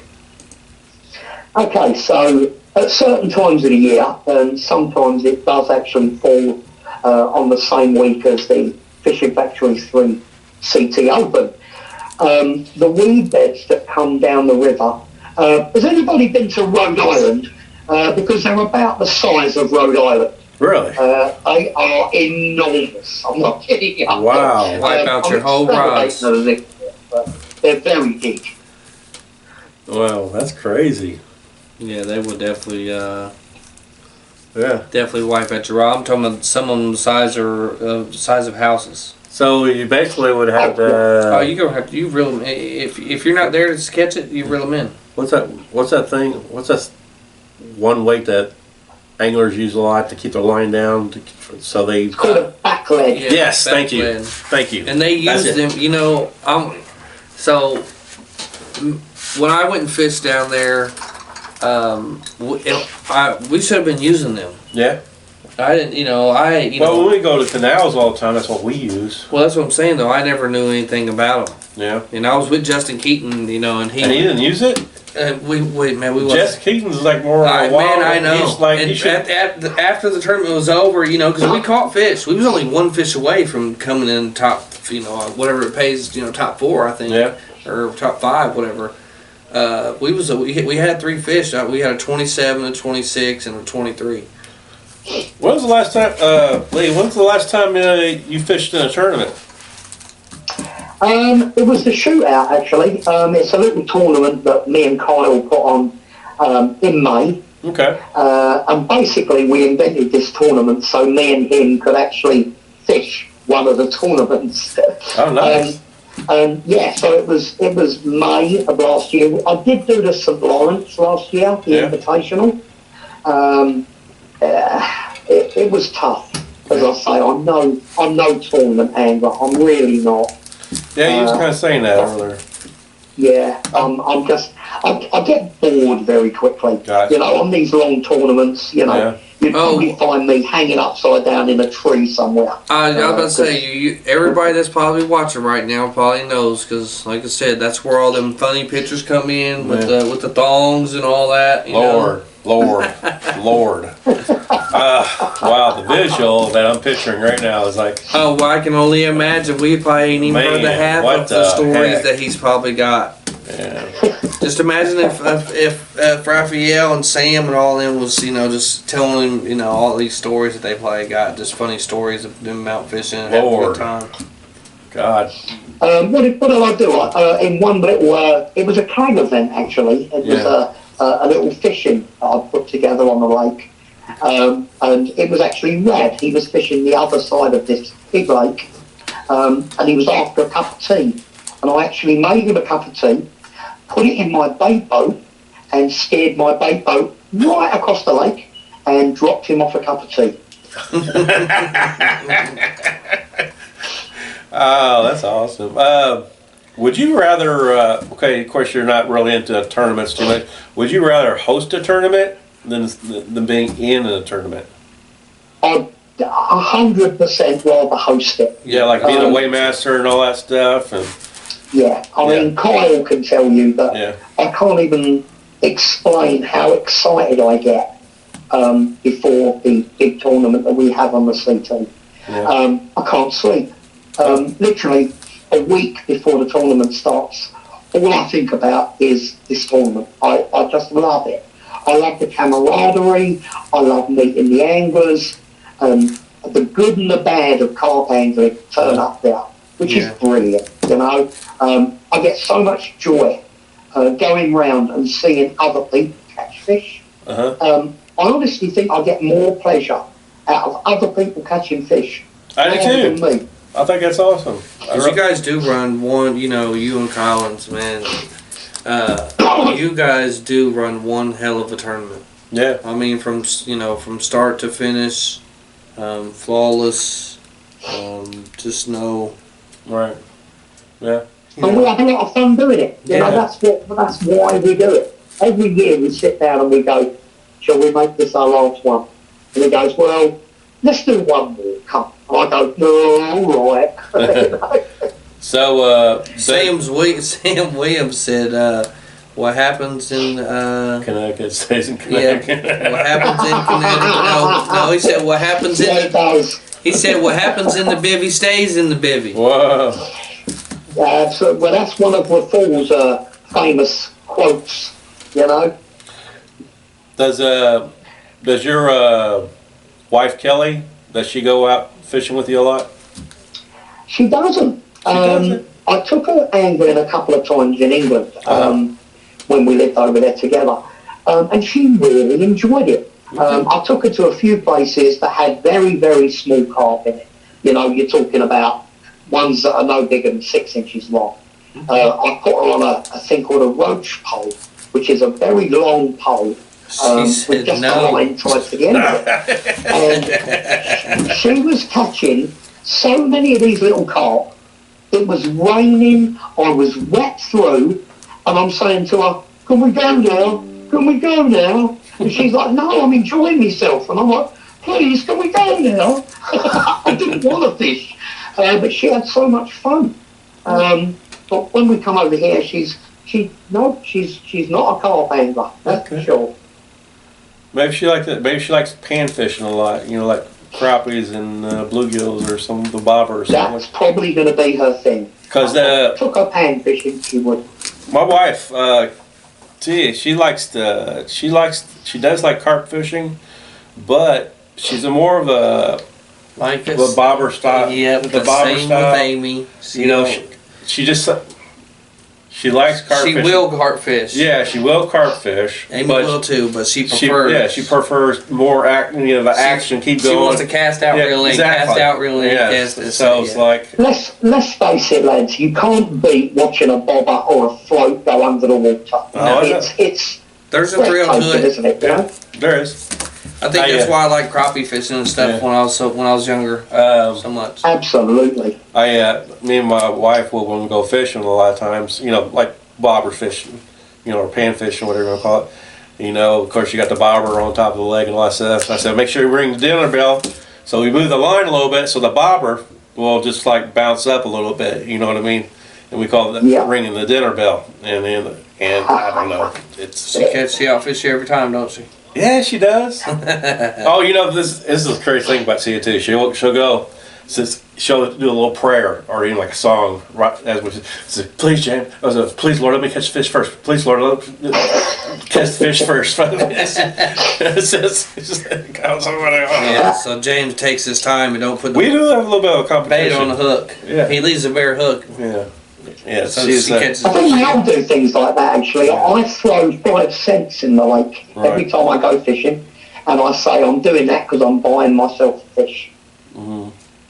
Yeah, I'll bait the hook, but she won't let me, but she'll bait the hook, sorry, but when she catches a fish, I gotta take the fish off. Yeah. Yeah, so, that's fine, it's fine, you know, we try to do stuff together, so. That's what it's all about. Yeah, that's what it's all about, really, so, Drove him about in a boat to catch a shark, though. yeah. That was his wife. Everybody likes to watch the bobber go down. Okay, of course,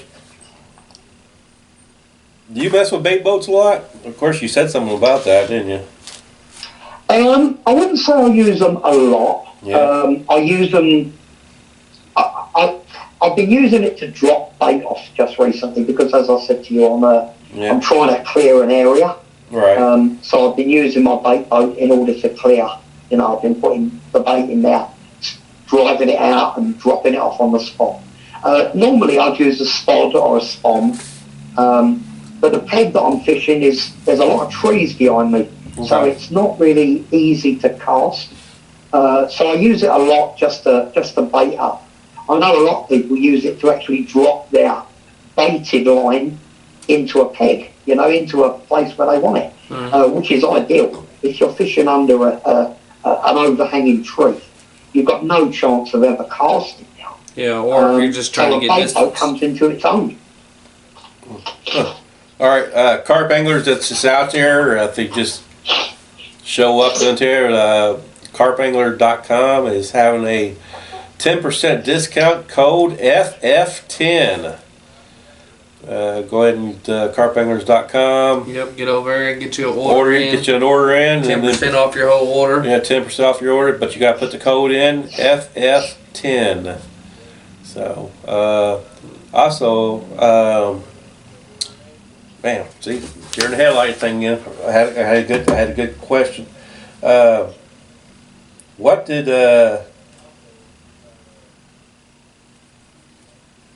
Spit it out. Yeah, I know, right? I'm on it.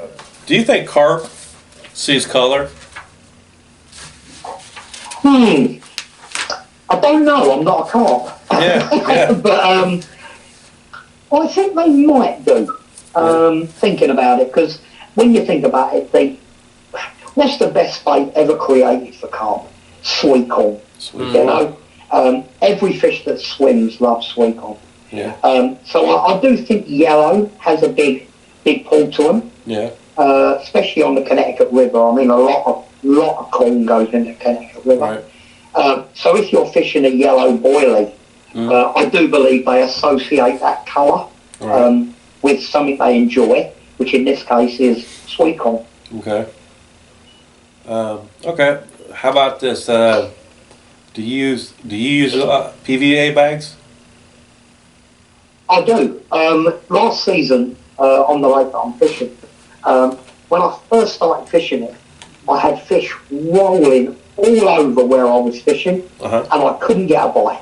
Right. And I racked my brain. I tried so many different rigs, couldn't get a bite. Okay. And then all of a sudden one evening, the light bulb went off on the top of my head, and I thought, you know what? Perhaps I'm in some low-lying weed on the bottom. It felt like I was getting a drop, but it might have been low-lying weed.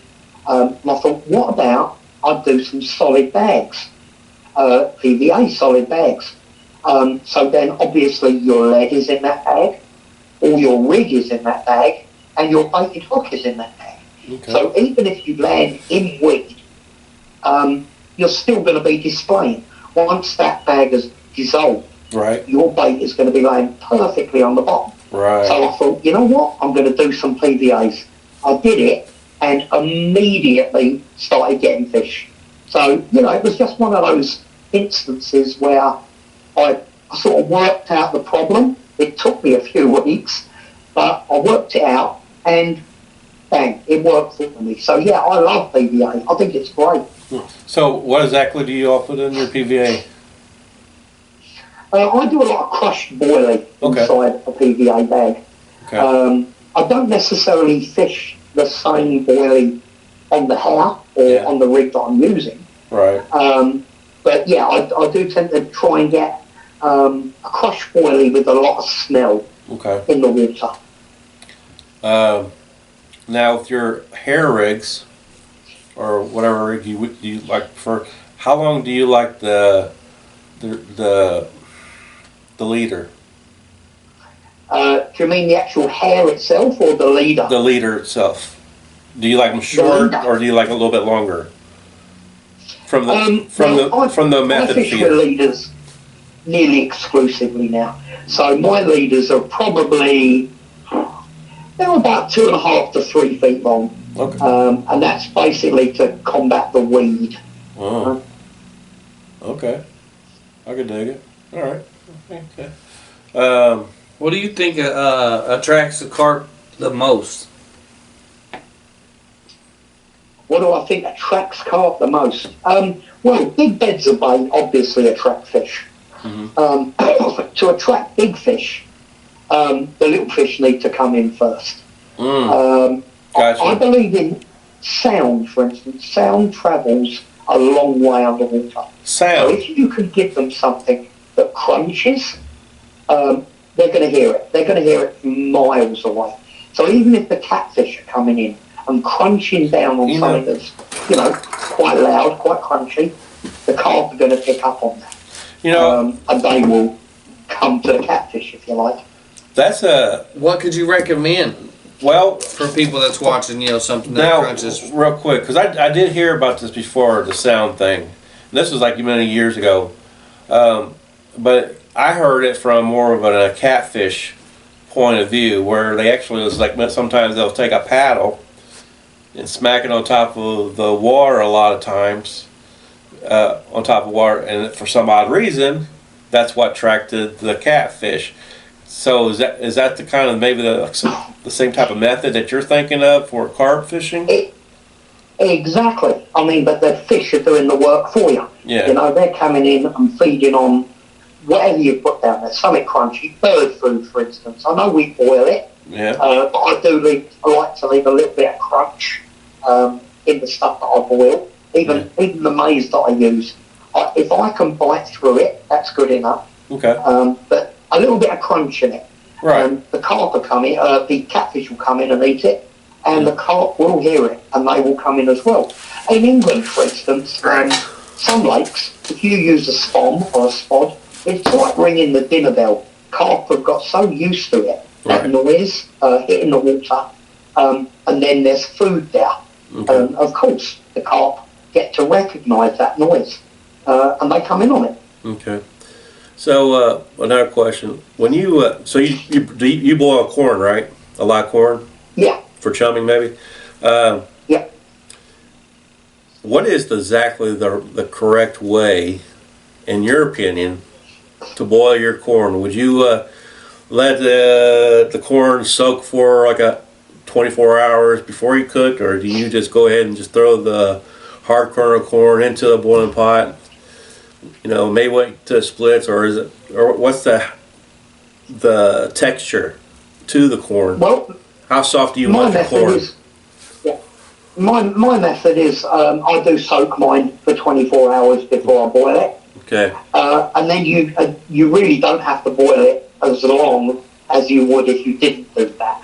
Okay. I boil mine for probably 25 minutes, Okay. so I can bite through it. All right. And that to me is enough. Right. Right. So now, of course, the carp also has molars. Sorry, molars. Am I saying that right? Molars. Molars. Molars. Phalangeal teeth, they're called. Phalangeal teeth. See that? Now you're getting all scientific on me now. Say it again.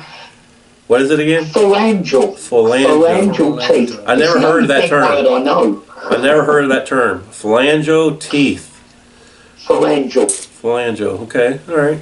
So how many have they had? How many do they have? They think they got 2 per side, don't they? Well, they've got 1 per side. Okay, well, I've actually got, believe it or not, I've got a set of carp teeth hanging in my car. My wife bought it off, online somewhere one Christmas. I like to see a picture of those. Yeah. Yeah, and a pair of carp teeth are hanging in my car. Yeah. That's pretty cool. Yeah. Nobody else has got no carp teeth. No. No.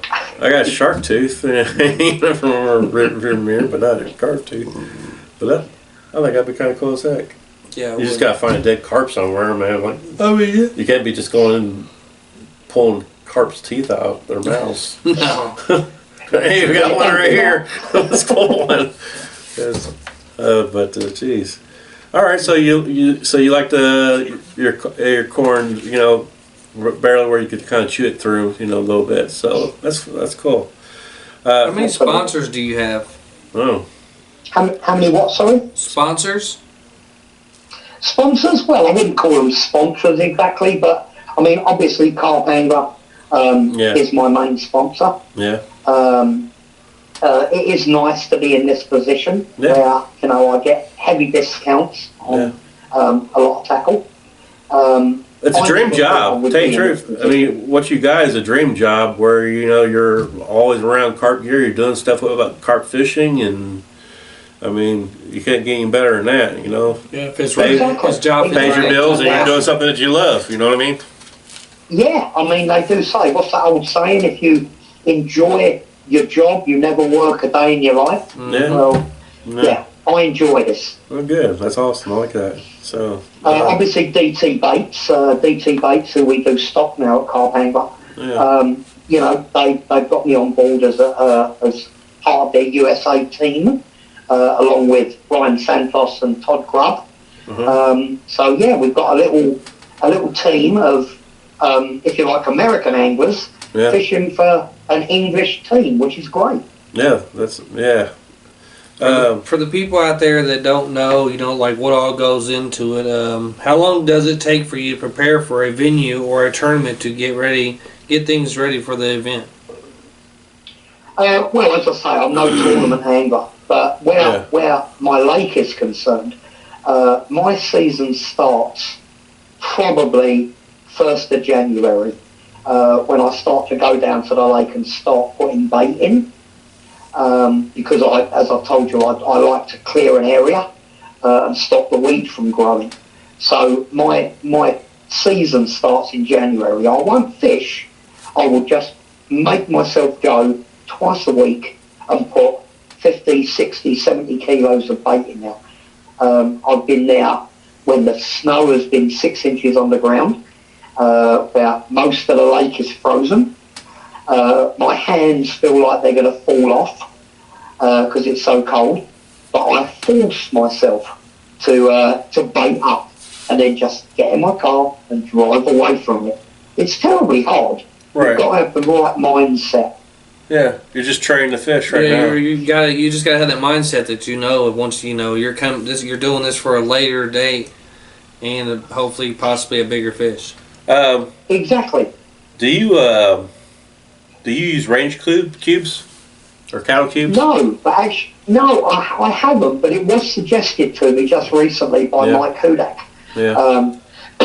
who said it's a very cheap way of putting bait out there and keeping the fish grubbing around. Really. Yeah, I love them. I think they're great. They're pretty cheap too. Yeah. And you throw a bunch of them out there, around the whole swim area, so long, and then just maybe come back the next day, do it again if you want, or what. I want to say Gilbert Huxley was the first one to really put me on the range cubes. Yeah, I think so too. Yeah. Do you ever use those? I know that it's not really a corn, but they call it jumbo corn. It's a bean from what I understand, but what is that name? Oh well. With your silence, I think you don't know what I'm talking about. absolutely no clue at all, my friend. I'm hearing crickets here right now. And I'm like, what? Wait, You could be talking Peruvian. what are you right talking now. about? No Jumbo idea what you're corn? talking What? about. No, man, I can't remember the name of it, but yeah, there's jumbo corn out there, I guess.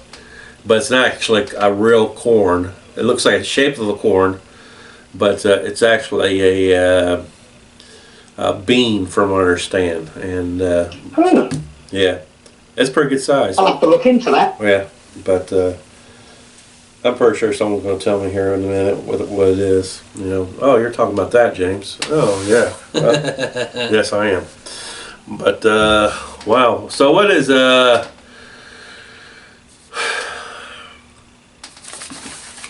Are you having a brain fart? I'm having a bunch of brain farts, man. What the heck? Really, it's I think You two are hilarious. I think James need to pull that hat up just a little bit. Is my hat too tight? Is that That's it is? what I'm thinking. It's like, man, it's like Because you have gained a little weight and you haven't wore the I hat. gained weight. Huh? You think I gained weight? Oh, we've definitely gained weight. Have you seen our pictures that we've been I posting? tell you, you know, last time. When's the last time how long you been on our team?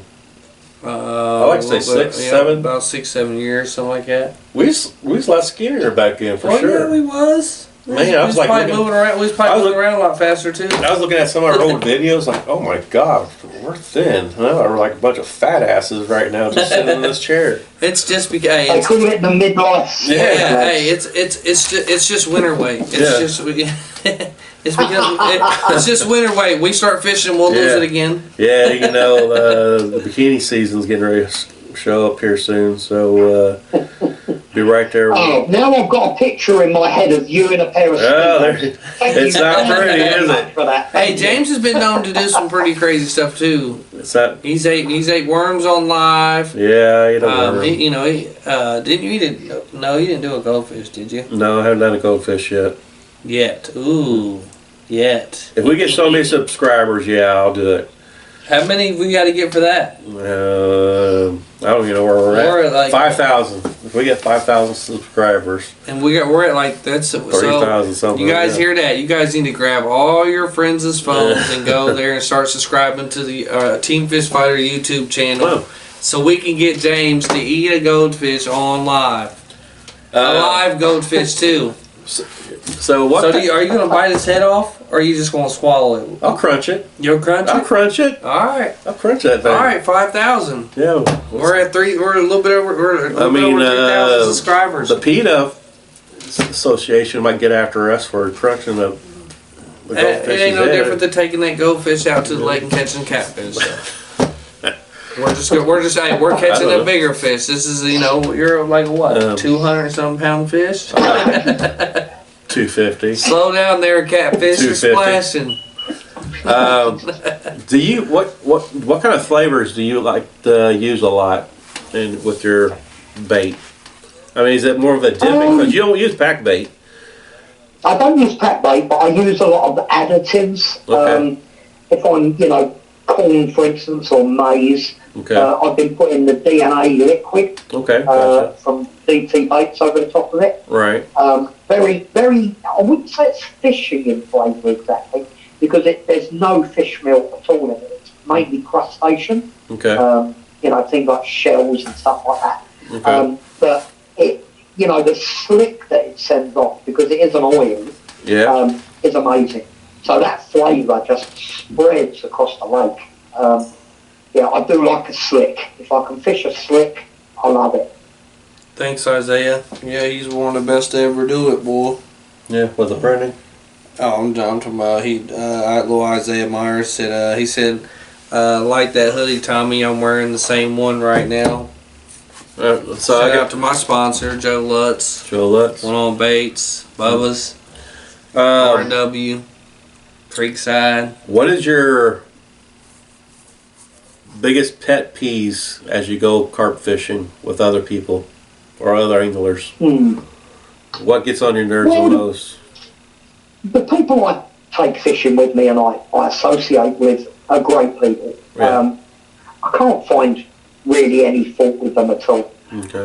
And to be honest, being out on the bank, people complain about the boats going by and the bass anglers casting. Do you know what? I don't get any of this. Yeah. And I don't know if it's because of my accent. I don't know.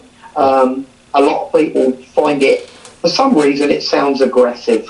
I don't know why. I don't think I sound aggressive. No. But perhaps people just stay away from me. I don't know. But yeah, I don't really have a lot of pet peeves with anybody out there. I really don't. I like talking to people.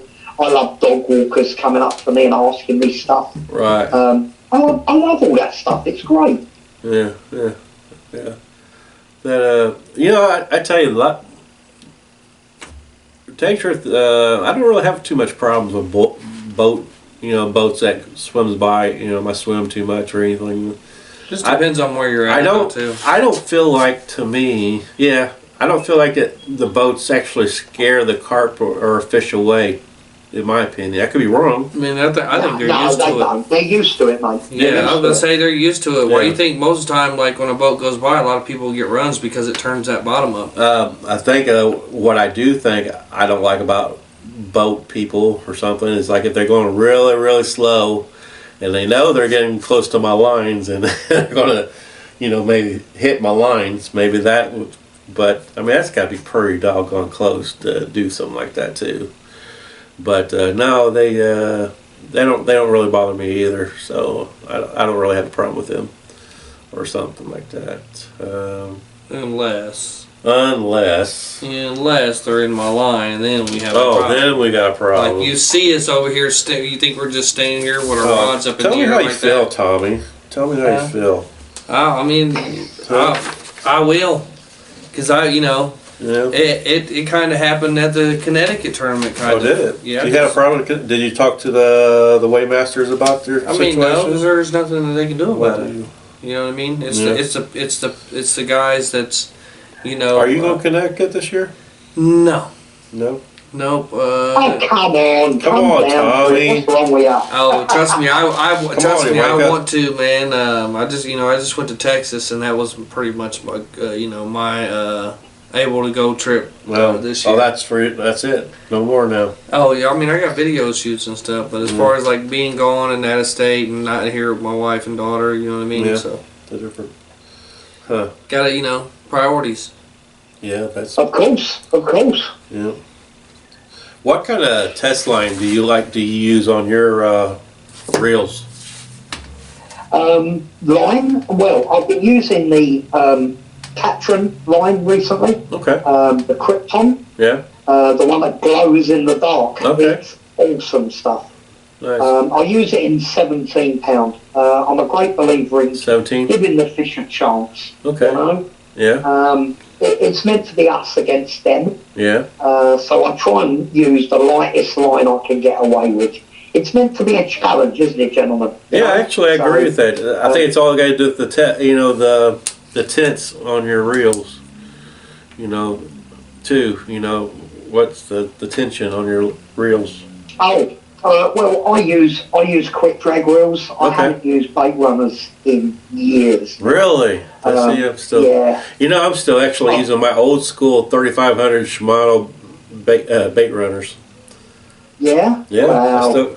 That was for my 9-footers, but if I'm using my 12-footers, then I'm back to my old dam reels.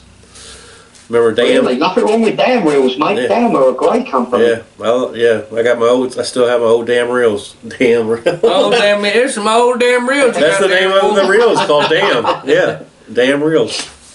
So that's funny. That sounds like that way, but yeah, that's the name of it. So, do you got any trips planned or anything this year, as far as fishing, or just staying local? Yeah, probably just staying local, lads. To be honest with you, I haven't really got anything planned. I'll probably go up and do the Yankee Challenge or something like that, perhaps. Gotcha. Yeah. Or if Sam Williams puts on something up in New York, Okay. I might well go along. But again, I don't go there thinking I've got a chance of winning. Yeah. I don't go there to win. I just go there to have fun, basically. Yeah. It's just great. I love all that. Huh. Oh shit. What else would you like to see that maybe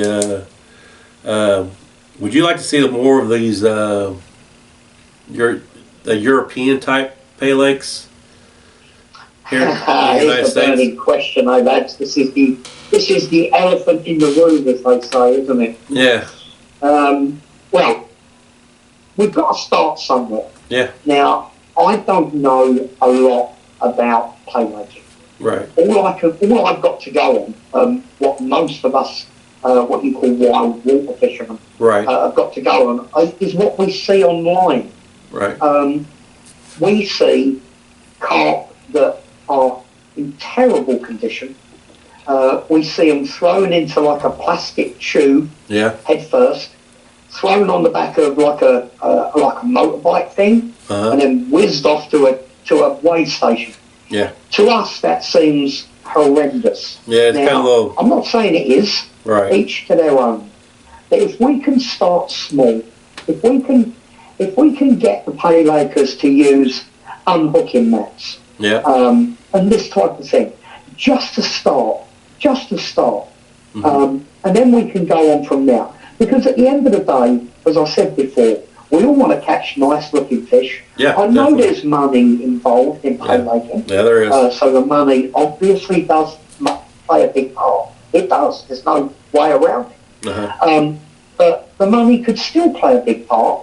Yeah. But we could look after the fish more. Right. In that respect, you wouldn't have to stock the fish as much Yeah. because you wouldn't get dying fish. Uh-huh. And, you could breed the fish on your property, if you like. We've all heard the stories of tankers coming up to the rivers and taking carp back to these pay lakes. Is it true? I don't know. I don't know anybody that's done it, but might well be. Yeah. But if we can just get a little bit of that carp care education out there, Exactly. I think it's a great beginning, lads. Yeah. And that's what we've, That's what we've been doing we've for. strived on for years. But, I can say with me growing up in the pay lake world industry, just fishing pay lakes when I was younger growing up, I see the changes that have been made over the last years. Yeah. And I'm not saying that we're the ones that started it, but we definitely been pushing it. There's Because I could see, more landing mats, more. yeah, our lake owners, when you go in their bait houses now, they're not just worried about selling hooks and sinkers, Slings, and they got weigh slings, they got the cradles in there, so they're trying as much as they can too. Now. I mean, without trying to push Right. somebody away, No, 'cause they don't want to Right. push their business away at the same Right. time. Now there is. That's great. Yeah. That is great seeing them being so proactive. Yeah, they're trying.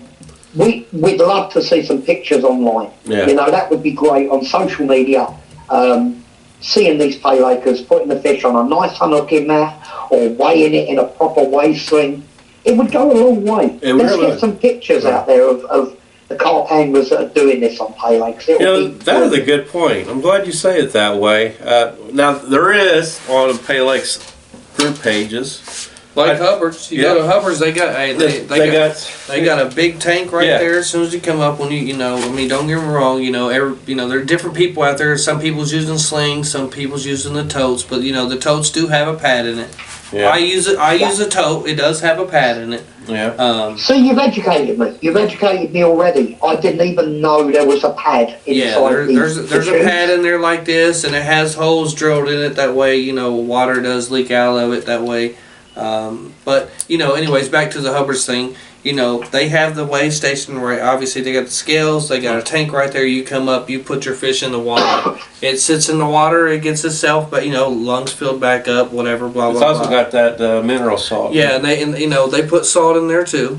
Got to heal the wounds. Yeah, just so it's a good little salt bath before they put them on the scales, and then they put them on the scales, and then obviously if it's big enough fish that you want to take a picture, or if it was a little kid that came with his father and that was the first fish he caught, right there they put that fish in that cradle. Right. Right. And that That's cradle, fantastic. that cradle is, they're not flopping on no concrete. No. Up there by the scales, especially at Hubbard's, there's a big mat right there all the way around.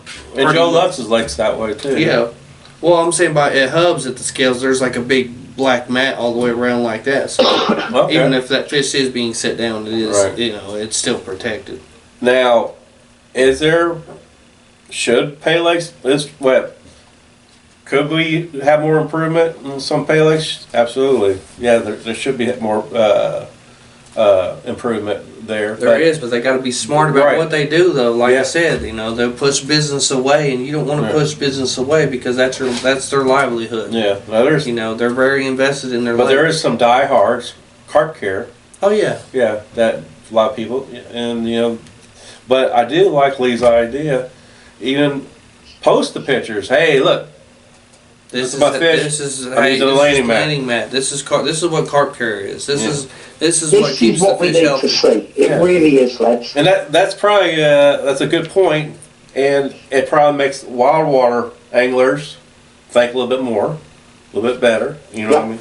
And like, okay, now is there some pay lakes probably taking some fish out of wild waters? Probably. I mean, there is no problem about it. It's happening. Yeah. Now, And there's nothing. do I believe? There ain't never gonna be nothing that anybody Yeah. can really do about it. I mean, Not I'm yet. not gonna say never, but you know Right. what I mean. But these fish have to come from somewhere, and Now, that's where they're gonna come from. I Like do Lee said believe- earlier, Yeah. the world. There's so many carp in the world. It's unreal. You Yeah. know? But I do believe that pay lake bosses should buy their fish from fisheries. To get at least the I carp. mean, but the fisheries because You see what I'm saying, right. Right. So you take for instance, they've been growing catfish in fisheries for years. Well, I'm and talking. years. No, I'm talking about not when I say fisheries. I'm talking about commercial fishing. Yeah, I mean that's how they get But- them now. Yeah. Well, It's commercial fishermen. Well, Look at Fish Lee. He's got a semi truck. no. Well, I mean, there's rumors that people actually taking carp without going through. I mean, there's no laws against him. No, not yet. Yeah, but If they, of course, Right. me personally, right. if I had a pay lake, and I'm a fisherman, and I fish just as much as the next guy, Right. I'm not gonna pay Joe Smo over here. You know what I'm saying? All this money if I ain't got to. Right. If I know I got the time and the resources and the money, I'm gonna go drive and I'm gonna fish and catch my own. Okay. Especially if I got a pontoon boat, I know I can go out here and, AKA Dale Hollow, wherever, Yeah. and and I'm not getting, they're not getting in trouble for taking them fish because they're not looking at it them fish how us people like me, you, Lee are looking at them. Right. They're like, oh, that's a trash fish anyways. Da da da da da. Yeah. We need to change that narrative. Oh, okay. I see what you're saying. Yeah. But we're never going to change that narrative by pay lakers and wild waters having, we're too busy fighting each other instead of fighting the government and stuff like that to get them Yeah, you're right, to make actually. a We don't change. need to be fighting each other. Right. We're all after the same thing. We're Right. all carp fishermen. We all hate And bow to be honest, anglers. they're Yeah, small we all hate changes, bow they're anglers. tiny changes. Right. It's just going to take everybody coming together, man. Whether it's a pay lake world or wild water or whatever it may be. Yep, I agree. So. But wow, jeez. Touchy subject, It is a tough subject. I mean, people are out there talking right now like. I mean, but it is what it is. Like I said last time, we can't help how we grew up. You know what I mean? Yeah. I can't A lot help of that people, my dad especially people was down in fishing the the pay lakes south. and stuff. Especially people down in the south, that's like their income. I mean, there is so many pay lakes in North Carolina, and I want to say South Carolina too. Right. That there's probably people down there that fish 7 days a week. Yeah. And they literally, that's Try like to pay for their it's bills. like a job to them. Yeah. You know what I mean? Because there's tournaments everywhere, and you can go and make money at tournaments. Right.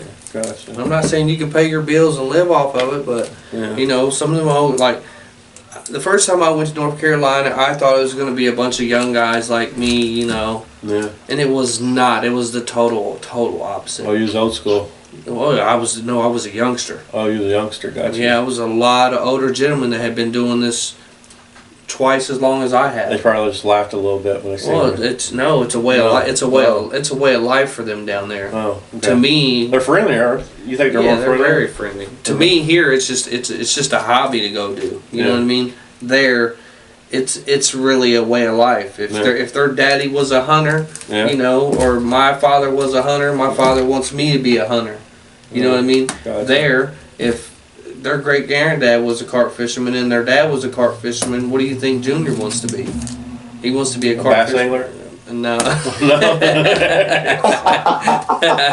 No, we don't talk about trash fish. No, on we don't this talk show. about bass fishing here. No. Yeah, we don't talk about trash fish on this show. But, you know, to each his own. I mean, bottom line down to it, we all love carp fishing. Yeah. We all want And, to you see know, of the course, sport grow. and with the team fish fires, we definitely want to see a lot of carp care, in the best way. I've seen it firsthand. Yeah. Just yeah. Look how many, like I said before, which Right. I would like to do that again. I would like to see if we can find a sponsor. Yeah, we actually did that, Lee. We bought 100 landing mats. 100 landing mats at one time. And we gave them all away at every tournament that I went to. Every time I went to a Pay Lake tournament, I took 3 landing mats with me. And the first people that got drawn out of the bucket that did not have a landing mat or a cradle would get them landing mats. Yeah. And we ran out of landing mats. Yeah, we passed them out like condoms. For safe. That was James saying. He said we're gonna pass them out like condoms. So we Condoms. did, man. We ran through them. And Yeah, safe sex. Safe carp care, whatever. So that's what you got to do, isn't it? I mean, it's got to have somebody step forward, just like you lads Wrap did, it up. and start giving them these sort of things. Showing them there is another way. Yeah. So. But I can, like I said, I've seen a lot of change. Yeah, there's been a lot of changes, but I like it. I Especially do with the like cradles and stuff. Yeah, I do 'Cause like it's Lee's easier- idea. It's easier to unhook a fish when it's laying in that cradle too. Yeah. Absolutely. Compared to you trying to hold it against the ground, And so it smash stops it. flopping. It's more calm in the cradle. It feels more relaxed, probably. Yeah. I totally agree with that. Yeah, I do. So, but I do like Lee's idea. When people at Pay Lakes, they should show more, or take it, or even take the photo and actually put it on the wild water site. Hey, I caught this at such place. I mean, it's a landing Yeah, map. but then Yeah. but even. You might still get some critics here. You're and there. still gonna even if you got 5 landing mats underneath of it, you're yeah. still gonna get the critics that like. But Yeah, but look at the water that it's in, or look how small the pond is, or every year, sometimes it's gonna be a lose-lose situation. Yeah. But we just gotta keep. Well, I pushing mean, to win. that Raphael's getting ready to start a topic. Pay lakes and versus wild waters. Mm-hmm. Kind of like I'm kind of interested to see how that works out a little bit. Me too. I want to be a part of every bit of it. Yeah, you want the drama, man. Nah, it ain't. You want the it ain't drama. even You're like a about the soap drama. opera. Nah, I'm You're a soap I'm opera. gonna speak my mind. Yeah, let's speak your mind. You know what I mean? I don't like bow fishermen. Yeah, yeah. That's why Catch and Raphael release. needs to change it. Bow angler versus wild water and pay lakers. Yeah, no, Let's see what it should happens. be all carp anglers against Have like bow a- anglers. Yeah, have is like what it should a be. Whether Mexican you're standoff. wild water or pay lake, We're gonna have a or Mexican standoff. whatever you That's what wanna I'm gonna do. Man, but what time is it? Oh, jeez, Lord! Yep, I'm surprised T ain't calling. I know. Oh my gosh, James, you Raphael, get ass home. we've been talking to you for a good 2 hours, brother. Hey, she texted me a minute ago. He didn't think I read it, but it said, James, when you come in, you better have nothing on but that hat. I didn't see that And a part. pair of pink cowboy boots as well with it. That'll be awesome. Yeah, and your G-string, pink G-string. But well, Raphael, we're about to end the show, brother. Wow, man, it was a pleasure talking to you. I really enjoyed it. Oh, Lads, and the it's been medallion. absolutely brilliant. The Thank hat you and the so medallion. much for having me on. I really, really do appreciate it. I appreciate you, Now, man. we appreciate the knowledge that you dropped and the funny stories. I And learned. we appreciate the TFF Yeah, 10% discount yeah. for all the anglers that's going to be watching this. So It runs again, until anglers, midnight yes, of Sunday. Sunday again. Go to carpanglers.com. Get your purchases, whatever you want, 10% off that purchase if you type in the code FF10. Wow, thanks a lot. That's the one. Yeah, thank you so much for putting our names out there a little bit to help you Yeah, guys we out. appreciate that. You deserve it, lads. You deserve it. Appreciate that. We appreciate it so much. We appreciate you being on the show. Yeah. Like I said, we appreciate the I knowledge. learned a lot. I like the idea of what Leeds said a little bit earlier about chumming that area and have the fish eat away the grass a little bit. Yeah, before it has time to grow. Yeah. Or grow. I thought that was very fascinating. Okay, that makes It does sense. work. That makes sense. It makes sense. It really does. So, but man, Lee, I'd like to have you on the show again sometime here soon. Again, you know, it's always a pleasure. It's a pleasure. That would be great. I'm always free, lads. You can call me anytime and we'll have another chat. Yeah, heck yeah. So, again, hey guys, thanks a lot for watching the show. Thank you, Lee, for coming on our show, and yeah, appreciate you, brother. Well, thanks, Steve. Thanks a lot, See you lads. soon, Have a brother. great evening. Yeah. You too. Thank you. Wow. Very, very interesting. Yeah. Funny as hell, too. He's always funny, and he is a very interesting individual. Wow. Very interesting individual. I can see how I could imagine. He makes the people laugh on the carp I bag. can imagine Rafi. He's almost like the class clown. Yeah. You know what I mean? Right. Like just from some of the posts and some of the some of the stuff that I've seen some of the guys post over the last couple of years. Since I started following the Connecticut tournament and all that. Yeah. You know what I mean? He's funny. He's good. Have you ever met him? Yeah. You met him in real life? Yeah. Met him? Oh, Yeah. okay. We can dig it. He's a good dude, man. I met him when I went to Connecticut. Yeah. Yeah. He's a good dude. I need to make my way up there. They run a good tournament. Yeah, I need to make my way up there. I would love for us to go down there and fish that tournament and make a good video shoot out. Oh, like heck it, too. yeah. Heck yeah. So, next, I guess, who's our next guest? Kenny Mack. Kenny Mack, next Wednesday. Kenny Mack. Kenny's gonna be on the show. He's got a couple shout outs that he wants to give, and he also wants to talk a little bit about when we was in Texas. His experience on Buff fishing. on the buff fishing with Austin Anderson. So we might do a double call or something. We might even call Austin and get him on the line for a hot minute too. Yeah, also, if you guys, if there's an interesting angler that you would like to, for them to be on our show, let us know. Yeah, hit us up. We'll get a Talk hold to of them, them or- contact them. Yeah, whatever. Especially any of the local guys. Any of the Indiana guys. It's weird doing a podcast on a Friday. Huh? Yeah, it is. I'm not used to this. I'm not used to this. You'll be alright. First we got daylight savings time. Now we got this Friday. Now that sucked. Yeah. So You wake up in the morning. I can't even. You wake up in the morning, you're like, yeah, what? What time is it? Yeah. There's no way my body don't feel like it's this time. Yeah, I'm still kind of trying to adjust. So, but it's Yes, the cool part. I'm not Kenny going Mack to is work the tomorrow. man. He will give you the shirt off his back, 100%. Yeah.